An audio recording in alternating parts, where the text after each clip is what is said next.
Hola, les habla su profesora Rocío González Soto. Hoy les traigo una clase respecto a la conquista en América.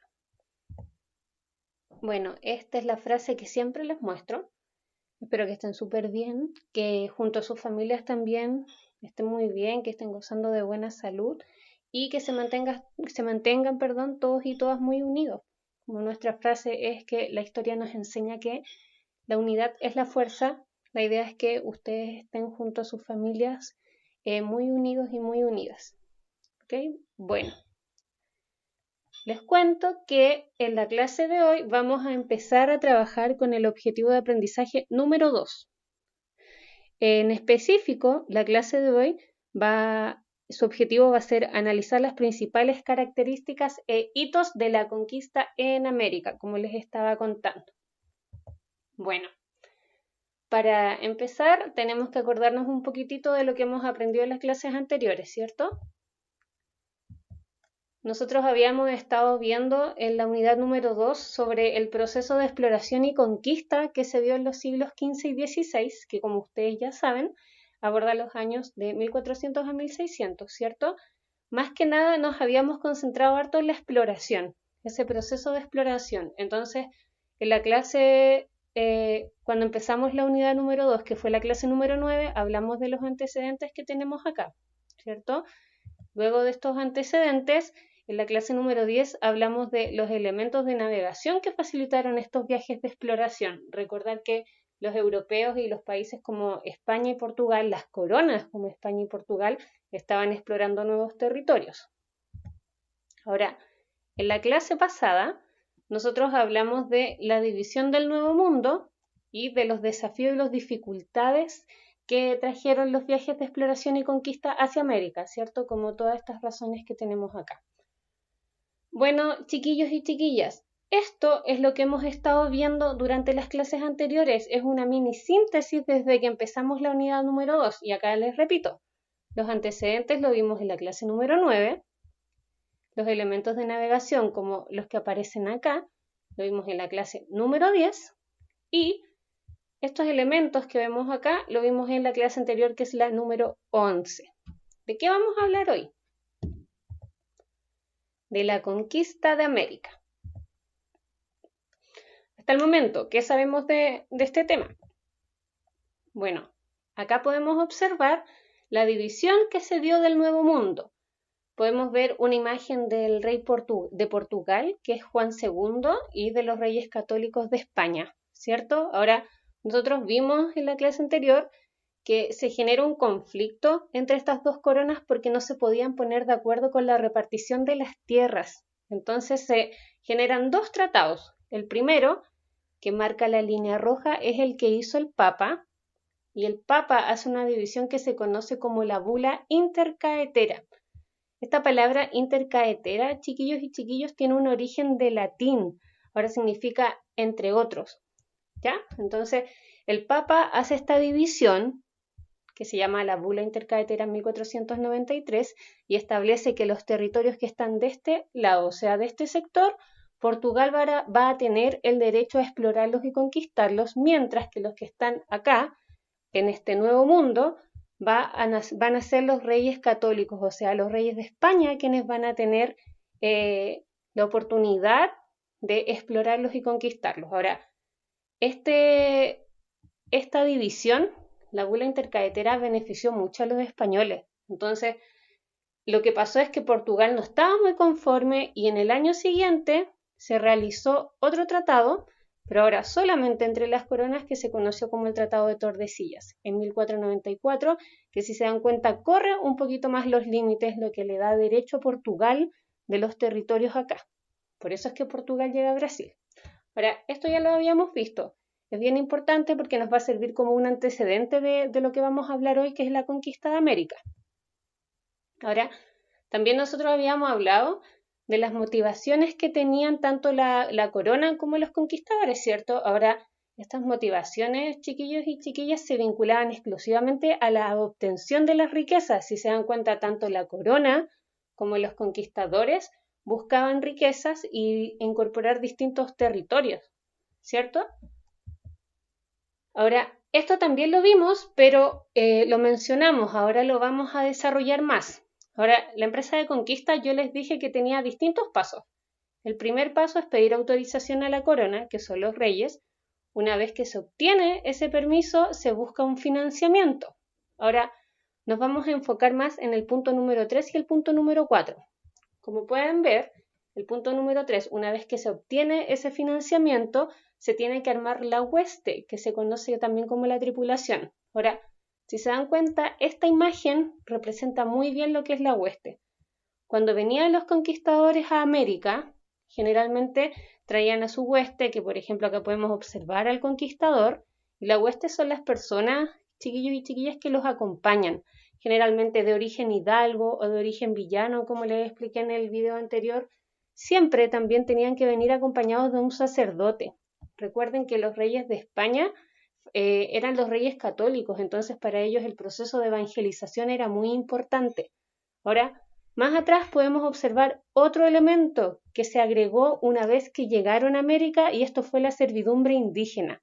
Cuando llegaron los conquistadores a América y se adueñaron de los territorios, también se adueñaron de muchas personas, como fueron los indígenas. Ahora, los indígenas les servían más que nada como servidumbre.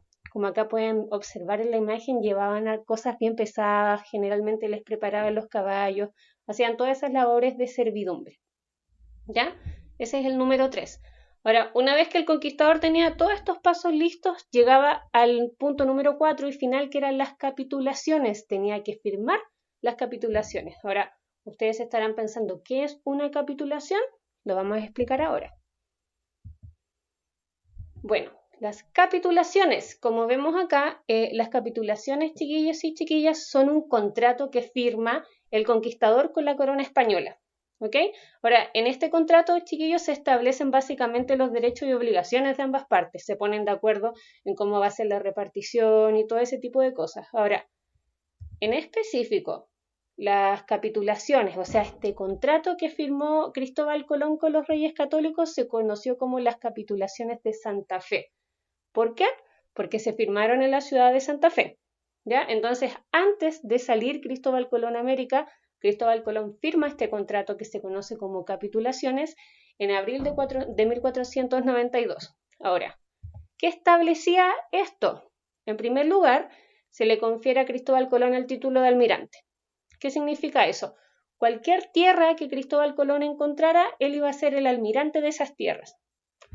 ¿Qué otra cosa estableció? También le otorgaba a Cristóbal Colón el título de virrey y gobernador general. Eso significa, chiquillos y chiquillas, que se le otorga mucho poder a la persona, al conquistador que está a cargo de esta empresa de conquista. O sea, ya tiene el título de almirante y también significa que obtiene el título de virrey.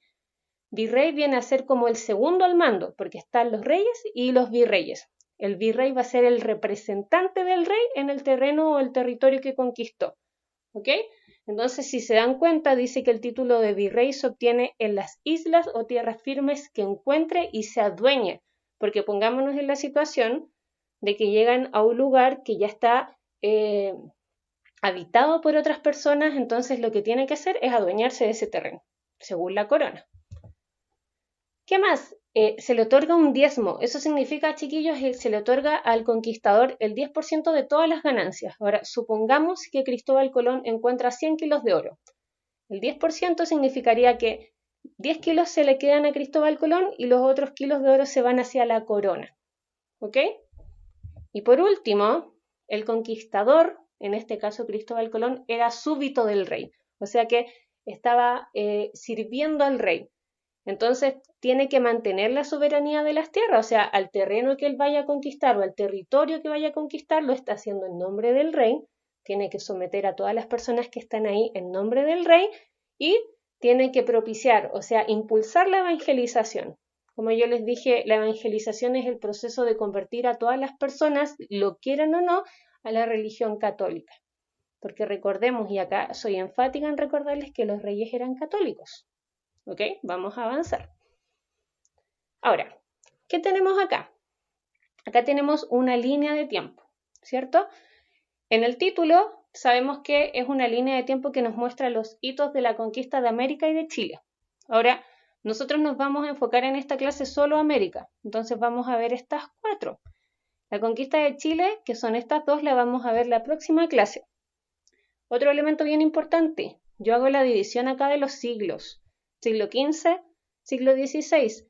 Recuerden que el siglo XV va de 1400 a 1500 y el siglo XVI de 1500 a 1600. Entonces, lo primero que vamos a ver va a ser estos 2 puntos.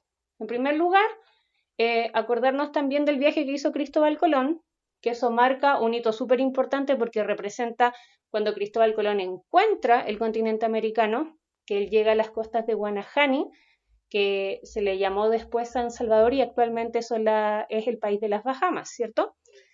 Y otro elemento bien importante es que una vez que llega Cristóbal Colón y empieza a hacer más viajes, empieza un proceso de fundación de ciudades.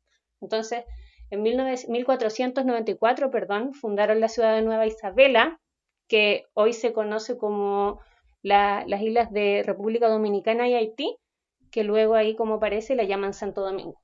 Miren. Acá tenemos, por ejemplo, que ya lo habíamos visto también, los viajes de Colón. Sabemos que él navegó en estas embarcaciones que son la Niña La Pinta, que eran carabelas, y la Santa María, que era una nao. Sabemos que realizó 4 viajes y esta imagen representa cuando Cristóbal Colón llega a las islas de Guanahani, que llega a América. Recuerden que él no sabía que estaba en un continente, él pensaba que había llegado a las Indias. Pero lo importante acá, y se marca como un hito, es porque si se dan cuenta y si analizamos este mapa, luego de cuando realizó todos estos viajes, exploraron mucho lo que es América Central. O sea, acá tenemos la isla de Guanahani, la Española, tenemos también San Juan, que es Puerto Rico, tenemos Trinidad, tenemos Juana, que es la isla de Cuba. O sea, entre estos años, lo que es 1492 y 1504, se dedicaron a explorar y a colonizar todos estos terrenos en América Central. Y que esto es súper importante porque nosotros ahora vamos a enfocarnos en la conquista de los aztecas, que queda hacia el norte acá de América. Y también vamos a ver hoy la conquista de los incas, que queda hacia el sur. Entonces, por eso es tan importante esto y representa un hito. Bueno, miren, como les acabo de mencionar, ahora pasamos al siglo XVI, que en el año 1521 Hernán Cortés conquista el imperio inca. Ahora, recuerden que Cristóbal Colón fue muy importante sus obras y los hitos que vimos recién, porque él encuentra el continente americano y a partir de ahí se da un inicio de muchas exploraciones y de mucha colonización, o sea, fundación de distintas ciudades y que van encontrando distintos países, pero luego de que Cristóbal Colón muere, empiezan a aparecer otros personajes. Ahora, uno de estos personajes fue Hernán Cortés, que realizó un hito súper importante para la conquista de América que vamos a ver ahora. Bueno, ¿qué encontramos acá? Tenemos a los aztecas. Esto ustedes debieron haberlo visto, ¿cierto? Ahora, les recuerdo que los aztecas eran un imperio sumamente importante que se ubicaba en el centro y sur de México. Acá, como pueden ver, tenemos un mapa de América del Sur, centro y parte de América del Norte que nos muestra la ubicación de los aztecas y acá tenemos otro mapa también. Ahora, como yo les dije, los aztecas se ubicaron en el centro y sur de México, se ubicaron entre los siglos XIV y XVI. Ahora, los aztecas fueron una civilización y un imperio sumamente importante. Cuando llegaron los españoles, los aztecas estaban en pleno desarrollo y expansión. Recuerden también que los aztecas eran una civilización que dominaba y ejercía este dominio sobre otros pueblos indígenas. Ahí hay una diferencia, chiquillos, súper grande entre un pueblo indígena y una civilización. Los aztecas eran una civilización sumamente jerarquizada y sumamente centralizada, ¿ya? Otro elemento importante a mencionar, como aparece ahí, era Tenochtitlán. Ahora, Tenochtitlán, chiquillos y chiquillas, era la capital de los aztecas, era la ciudad más importante, era el centro político, económico y religioso. Miren, ahora vamos a ver cómo los aztecas fueron conquistados por los españoles. Bueno, en primer lugar, acá tenemos Hernán Cortés, ¿cierto? Él era un conquistador español y Hernán Cortés se encontraba en Cuba, que ya había sido conquistada por los españoles, y a él le llegaron rumores de que hacia el interior del territorio había un terreno muy rico. Entonces él se embarcó en un viaje desde Cuba a México con la intención de encontrar ese territorio. Ahora, Hernán Cortés sabía que quería llegar acá, a Tenochtitlán, ¿cierto? Ahora, acá podemos ver en la imagen cuál es la ruta que toma Hernán Cortés, y lo que es importante de mencionar acá es que los primeros contactos que él tuvo fue con los indígenas totonacas. Ellos eran unos indígenas que habitaban por acá, en Veracruz, y que los totonacas se encontraban dominados por los aztecas. Entonces los totonacas, al saber la intención de Hernán Cortés, se alían a los españoles y los acompañaron y los ayudaron para derrotar al imperio azteca, ¿cierto? Ahora, acá tenemos distintas imágenes. Por ejemplo, acá podemos observar la entrada de las tropas de Cortés a Tenochtitlán, que es la ciudad y la capital del imperio azteca, ¿cierto? Ahora, en ese periodo, el emperador, el rey de los aztecas era Moctezuma. Los aztecas le decían a su rey Tlatoani, ¿ya? Acá tenemos una imagen de Moctezuma y de Hernán Cortés, y acá otra imagen de cómo Moctezuma está recibiendo a Hernán Cortés. Ahora, una vez que Hernán Cortés llega a Tenochtitlán, que es esta capital, lo reciben, entran de forma pacífica, y eso pasa, chiquillos y chiquillas, porque Moctezuma y muchos aztecas pensaban prácticamente que los españoles eran dioses. O sea, piensan que los españoles venían a caballo, los caballos no existían y no habían caballo en el continente americano en esa época.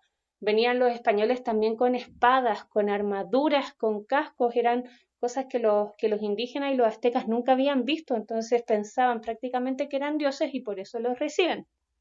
Ahora, ¿qué pasó después?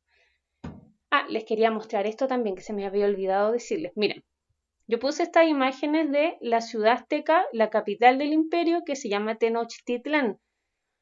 Esta ciudad era súper importante porque era la más importante del imperio, y estas imágenes que les muestro es para que tengan de vista la importancia y la magnitud de esa ciudad. O sea, no era una ciudad pequeña, era inmensa, se ubicaba sobre un lago. Acá en el centro se encuentra, por ejemplo, el centro ceremonial, que lo podemos observar acá, donde estaban todas las pirámides donde les rendían culto a los dioses.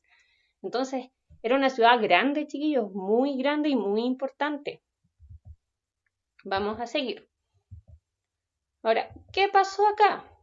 ¿Qué encontramos acá? Una vez que se reúne con Moctezuma, Hernán Cortés lo toma prisionero. Toma prisionero a Moctezuma y lo asesina. Ahora, eso desencadenó una rebelión y un ataque contra los españoles. Acá podemos observar en las imágenes de que los indígenas aztecas se rebelaron contra los españoles cuando se asesina a Moctezuma, y ese episodio se conoce como la Noche Triste. O sea, Noche Triste prácticamente porque los aztecas estaban bien tristes que su emperador había muerto, pero acá también pueden ver cómo los españoles se ven superados porque de verdad los atacaron los aztecas, y los españoles huyen. Entonces acá podemos ver en la imagen como la retirada que se da en la Noche Triste. Los españoles huyen, pero se refugian en la ciudad de Tlaxcala. Ahora, los españoles se refugian, en Tlaxcala, planean cómo volver a Tenochtitlán, se van a aliar también con indígenas tlaxcaltecas y van un año más tarde a sitiar la ciudad de Tenochtitlán, donde había un nuevo emperador que observamos acá. Cuauhtémoc era el nuevo emperador que había asumido, pero él se veía bien desfavorecido, chiquillos, porque en esa época había una epidemia de viruela. Entonces muchos indígenas se estaban muriendo porque era una enfermedad desconocida que no conocían y que había sido traída por los españoles. Entonces había muchos aztecas que habían muerto. Y como los españoles se habían vuelto a reorganizar y tenían nuevas alianzas con otros pueblos indígenas que estaban en contra de los aztecas, definitivamente en 1521 Tenochtitlán fue destruida y ocupada. Y ese hecho, chiquillos, que cayera la ciudad de Tenochtitlán, es un hecho y un hito histórico que da por definitivamente en la conquista de los aztecas. Eso. Entonces, acá tenemos los principales factores a modo de síntesis. Tenemos que habían distintos pueblos indígenas que que como eran dominados por los aztecas, se encontraban como muy descontentos con los aztecas y que generaron una alianza con los españoles. Tenemos también ahí como segundo factor que había un desconocimiento de los españoles porque creían que eran dioses. La viruela también, que fue un factor y que no les permitió organizarse de vuelta a los aztecas. Este factor igual es bien importante, la centralización del poder.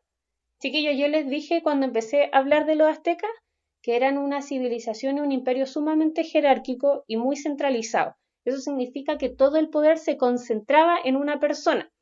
Eran ciudades-estados y funcionaban de esa forma. Entonces, si caía el emperador, automáticamente esto se transforma como en un efecto dominó. Como que se corta la cabeza y prácticamente los españoles empezaron a apoderarse de toda la ciudad-estado que eran todos los aztecas. Y por último, también los españoles tenían una superioridad militar, o sea, como les dije, tenían espada, tenían armamentos y tenían todas esas cosas que no tenían los indígenas. ¿Ya? Miren acá. La primera pregunta. Ahora, esta pregunta ustedes tienen que responderla en los comentarios del video. Con sus propias palabras me van a explicar cómo ocurrió la conquista de los aztecas. ¿Ya? Yo me voy a ir fijando y voy a ir dejando registro de las personas que me responden. ¿Ok? Entonces dejen su respuesta en el video. Ahora vamos a avanzar. Y para cerrar, vamos a ir viendo a la conquista del Imperio Inca. Tenemos a los incas acá. Entonces, los incas, chiquillos y chiquillas, se ubicaron en el Valle del Cusco y formaron un imperio inmenso. Si se dan cuenta, ahí en el círculo podemos ver prácticamente la extensión del Imperio Inca. Acá también tenemos otra imagen que lo refleja mejor. Fíjense, miren, los incas le decían a su territorio el Tahuantinsuyo. Todo esto que está en color era lo que fue dominado por los incas. Países, miren, tiene, por ejemplo, países como Colombia, Ecuador, Perú, Bolivia, Chile, Argentina, ¿cierto?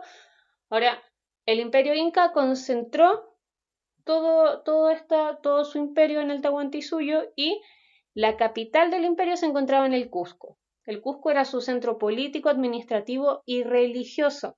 Ahora, a pesar de que era un imperio gigante, porque ahí les estoy mostrando la extensión de todo lo que dominaron, ellos cayeron bajo los españoles entre 1532 y 1572. Ahora vamos a ver cómo fue el proceso de los incas. Acá tenemos dos imágenes. El conquistador de los incas, chiquillos y chiquillas, fue Francisco Pizarro. Ahora, a Francisco Pizarro le llegó el rumor de que hacia el sur del territorio, o sea, lo que era América del Sur, había un imperio que tenía mucha riqueza. Ahora, ¿qué hace Francisco Pizarro? Él va a España a ver al rey Carlos I, como podemos ver ahí en la imagen. Ya no estaban los reyes católicos, ahora estaba el rey Carlos I, y lo que hace Francisco Pizarro, le pide autorización para iniciar una empresa de conquista y poder conquistar a los incas, a este grupo y a este imperio que supuestamente era tan rico. Entonces el rey autoriza eso, se crea la empresa de conquista y se firman las capitulaciones de Toledo. Recuerden que las capitulaciones son los contratos que establecían los derechos y las obligaciones que tenían tanto la corona como el conquistador. ¿Ok? Ahora, una vez que eso pasa, miren, acá tenemos varias imágenes que les voy a contar. Francisco Pizarro llegó a Perú en 1532 y cuando apenas llega se encuentra con una rivalidad súper grande entre Atahualpa y Huáscar. Estos dos eran hermanos y se encontraban en una guerra civil porque su padre, que se llamaba Huayna Cápac, había muerto hace poco y no había claridad de cuál de los dos iba a ser heredero. Entonces, ¿qué pasa?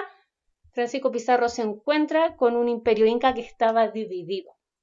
Ahora, a los españoles eso les jugaba a favor, les beneficiaba, porque si el imperio está dividido, ellos aprovechan esa división y lo logran conquistar, ¿cierto? Ahora, de esta guerra civil, el que sale triunfante fue Atahualpa. Ahora, luego, como podemos ver acá, Atahualpa se reúne junto a los españoles en una ciudad que se llama Cajamarca. Ya se reúne con los españoles para ver cuáles eran sus intenciones, para ver qué era lo que querían, y para la mala suerte de Atahualpa, él es capturado, como podemos ver en las imágenes, ¿cierto?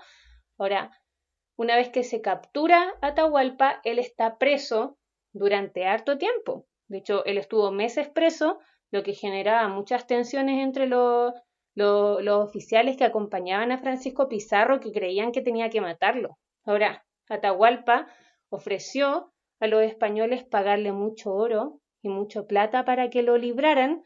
Francisco Pizarro acepta, Atahualpa cumple con ese pago, les da todo ese oro y toda esa plata a los españoles, pero como se producía mucha diferencia de que él debería morir, finalmente Atahualpa muere. Ahora, como podemos ver acá, Francisco Pizarro promueve a Manco Inca II como nuevo emperador de los incas y él acepta. Ahora, en ese mismo periodo, en 1533, definitivamente llegaron los españoles y pudieron saquear y ocupar el Cusco, como aparece acá.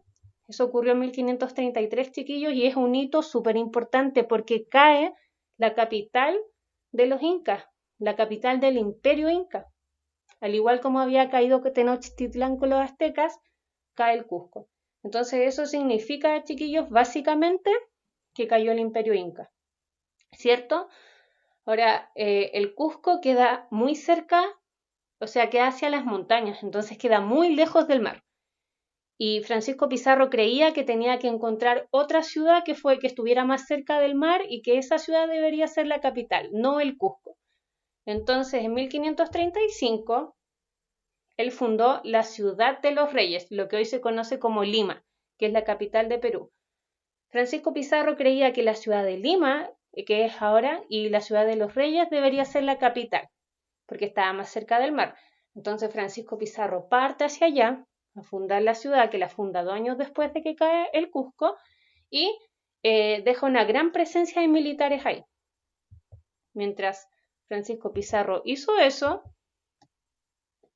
Manco Inca II, que él mismo lo había promovido como emperador, empieza una rebelión.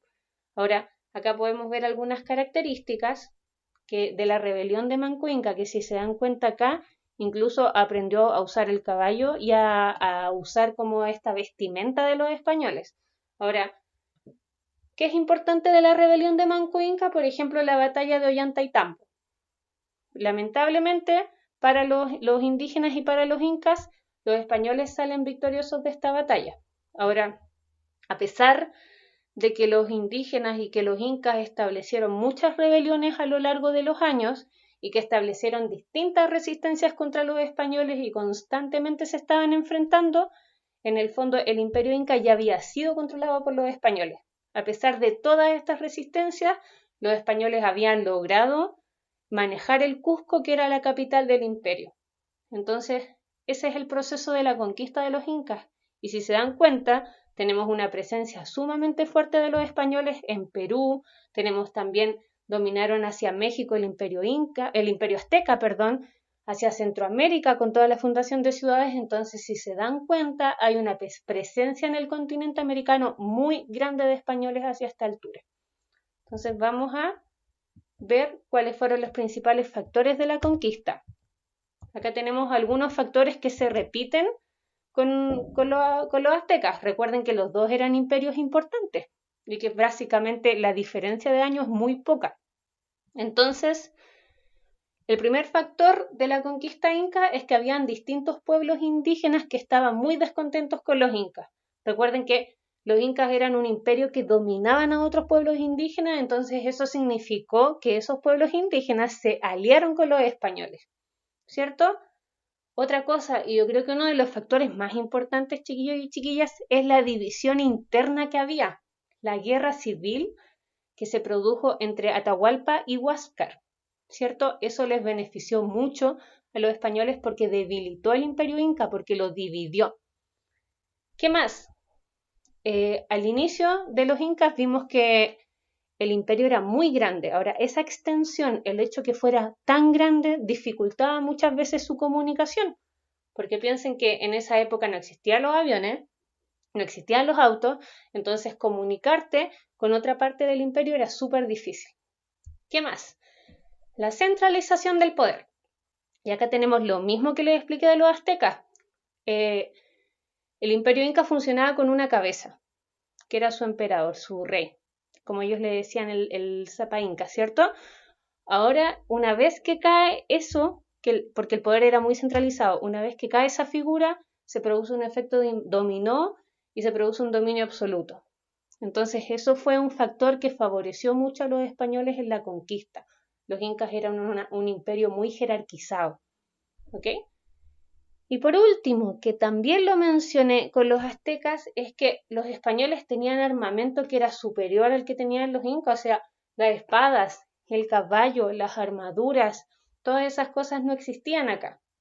Entonces eso fue un factor que ayudó mucho a la conquista española. Bueno, la segunda pregunta que me van a dejar en el video es que me van a explicar cómo ocurrió la conquista de los incas. ¿Ya? Entonces eso también me lo van a escribir en los comentarios del video y yo voy a estar viendo. Y voy a estar llevando ese registro de quién lo escribe o quién no me escribe, ¿ya? Chiquillos, para cerrar, ¿qué aprendimos hoy? ¿Qué vimos hoy? Vimos las principales características e hitos de la conquista en América. Vimos la empresa de conquista y en específico las capitulaciones.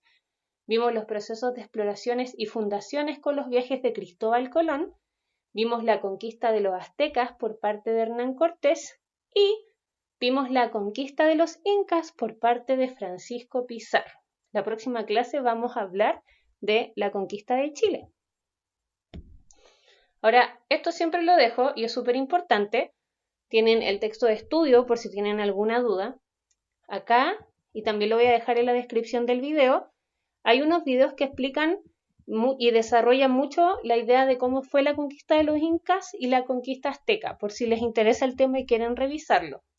Ahora, recuerden también revisar Classroom durante la semana y realizar la guía que va asociada a este video.